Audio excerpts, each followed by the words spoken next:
In the first Ram-Cowboy encounter, Los Angeles came away with a 37-31 victory.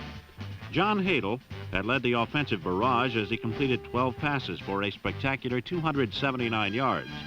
Since coming to the Rams from the Chargers, Hadel, along with wide receiver Harold Jackson, who caught 4 touchdown passes in the earlier Cowboy contest, has provided the big explosive scoring punch for the Rams. The key in the rebuilding of the Rams has been head coach Chuck Knox, who built a 12-2 season for their first conference title since 1969. Tom Landry's decision to stay with Cowboy signal caller Roger Staubach has paid off, as Staubach led the NFC in passing while leading the Cowboys to the playoffs. The key to the game for the Cowboys was the silencing of the throwing arm of John Hadel, and from the onset, the Cowboys executed.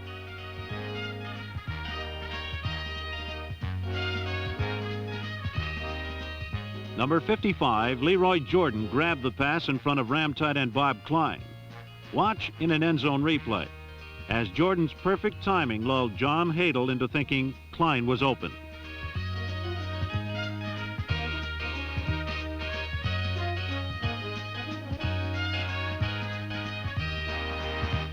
Staubach used number 35, Calvin Hill, to move this one for 15 yards.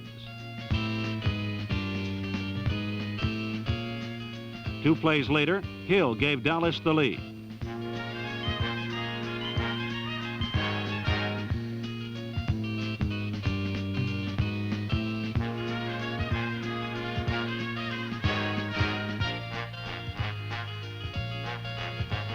The Cowboy defense responded on the ensuing series, forcing Lawrence McCutcheon to cough up the ball, which number 20, Mel Renfro, recovered.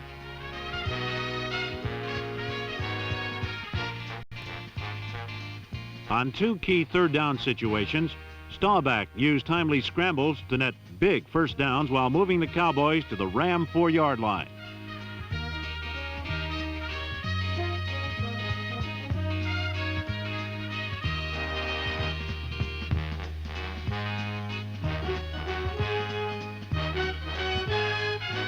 Number 12 then timed a perfect spiral to rookie Drew Pearson and a 14-0 advantage.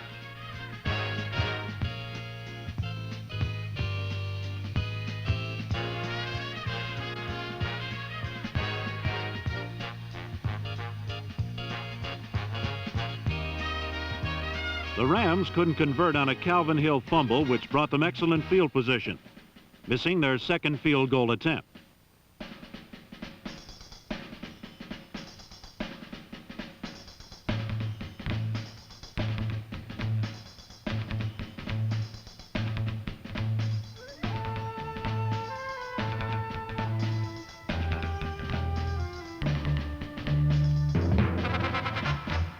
Roger Staubach brought the Cowboys out looking to increase their lead, finding Gene Fugit for 38 yards.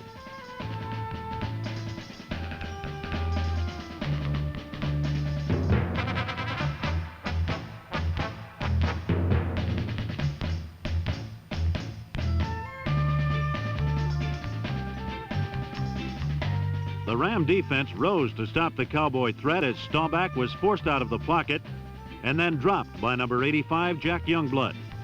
Dallas came away with only a field goal and a 17-0 lead.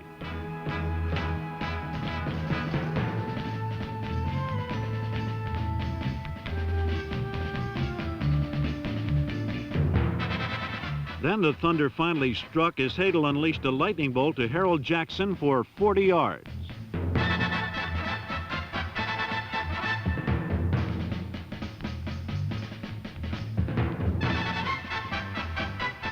The Rams managed a field goal but got a break when on the next series Dave Elmendorf nabbed a deflected Staubach pass.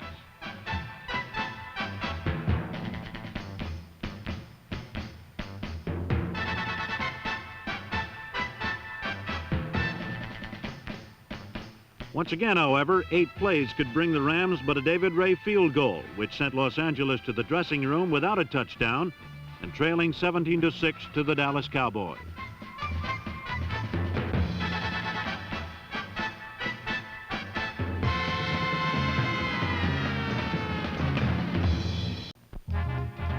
Except for the two gift touchdowns, the Ram defense had kept the Cowboy offense in check, and they continued to do so in the second half.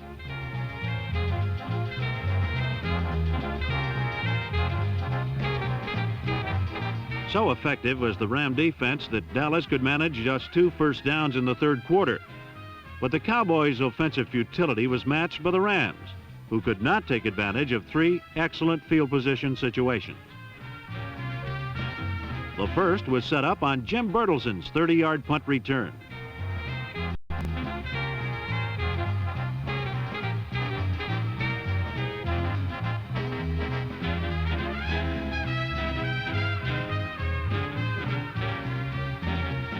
Bertelson's return carried to the Ram 49, but the Rams' drive from that point yielded -2 yards.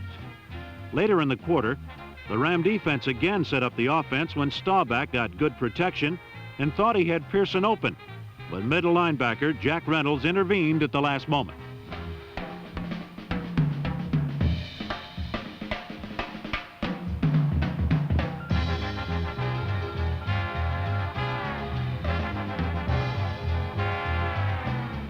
Reynolds' interception started a Ram drive from their own 47, but it ended there too without gaining a yard.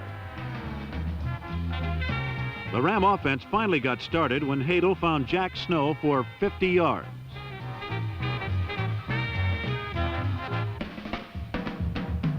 Snow's catch set up a field goal try, but for the third time, David Ray missed a makeable field goal.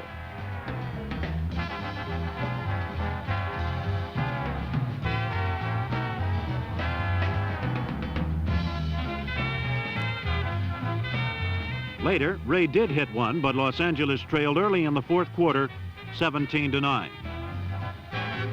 Dallas's lead was built on the 2 early game breaks, but the Cowboys, in the spirit of the season, then returned one of the gifts.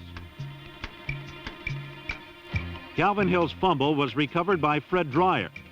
Hill suffered a dislocated elbow on the play, and Los Angeles had possession inside the Dallas 20.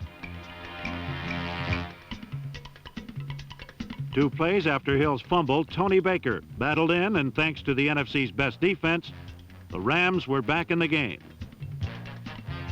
It was truly the Los Angeles defense that had kept them in the game.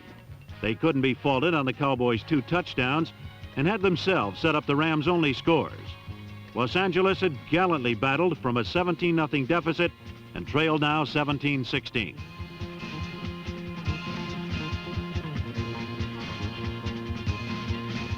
But Staubach quickly scuttled the comeback when he hung tough in the pocket and hit Pearson with a perfect pass between Steve Priest and Eddie McMillan. Staubach to Pearson was good for 83 yards, and as suddenly as the Rams had come back, just as suddenly were they knocked back out of the game.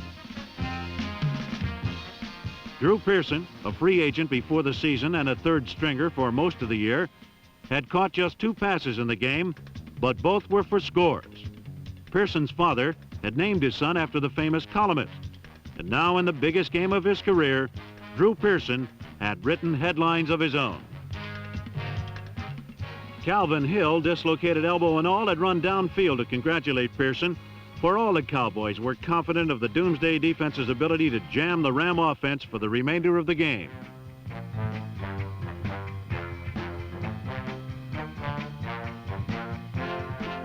The Rams' last chance ended with a Hadel fumble recovered by Harvey Martin. The turnover led to a Tony Fritsch field goal that brought the final score to 27-16 Dallas and extended the Cowboys season for yet another game. But the Rams' loss could not tarnish the outstanding season that they had just completed.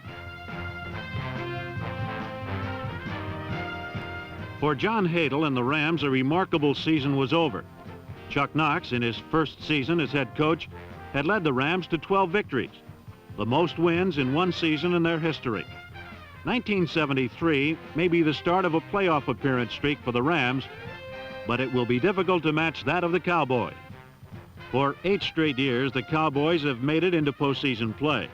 The Cowboy season continues, but if it is to go any further, they must beat the Minnesota Vikings, who the Cowboys next play for the National Football Conference Championship.